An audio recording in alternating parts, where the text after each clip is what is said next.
আজকে ছিল হচ্ছে জগদ্ধাত্রী পুজো, আর তোমাদেরকে জানাই শুভ জগদ্ধাত্রী পুজো। দেখো, সকালবেলা থেকে রাত পর্যন্ত আমি কী কী করেছিলাম সেটা তো তোমাদের সাথে শেয়ার করতে পারি না, কিন্তু মেন যে উৎসবগুলো হয় সেগুলো তোমাদের সাথে কিন্তু অবশ্যই আমি শেয়ার করে থাকি।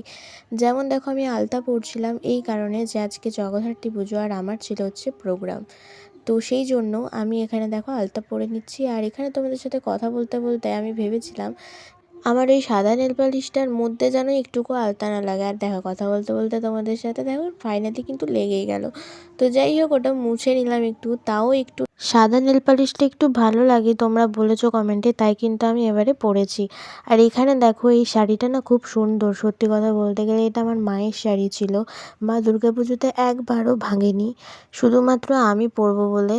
তো এই দেখো, এটা আমি আজকে কিন্তু পড়ছি, আর তোমরা যদি লিঙ্ক চাও তোমাদেরকে আমি অবশ্যই দিয়ে দেবো। তো দেখো ফাইনালি রেডি হয়ে গেছে, আর এখানে রেডি হওয়ার পরে একটুখানি ঢং করছিলাম, মানে একটা ছবিও তুলেছিলাম।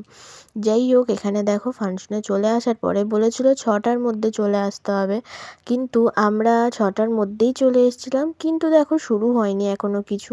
আজকে ছিল হচ্ছে উদ্বোধন আমাদের এই বিদ্যাপতিতে। তোমরা যারা যারা বিজনের মধ্যে থাকো বা দুর্গাপুরের মধ্যে, তারা অবশ্যই বিদ্যাপতির এই জগদ্ধাত্রী পুজোটা দেখবে।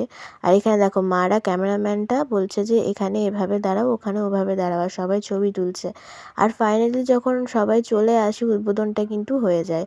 আর এখানে ফুল দেওয়া দিই, তারপরে আমন্ত্রণ জানানো সবই আমার করা হয়ে গেছে।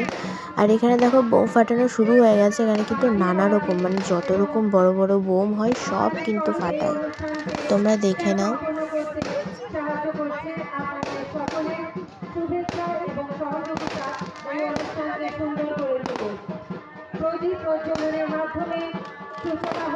তারপরে এখানে মারা সবাই প্রদীপ জ্বালছিল। তো যাই হোক, ভিডিওটা কেমন লেগেছে অবশ্যই জানাবে। দেখা হচ্ছে নেক্সট ব্লগে।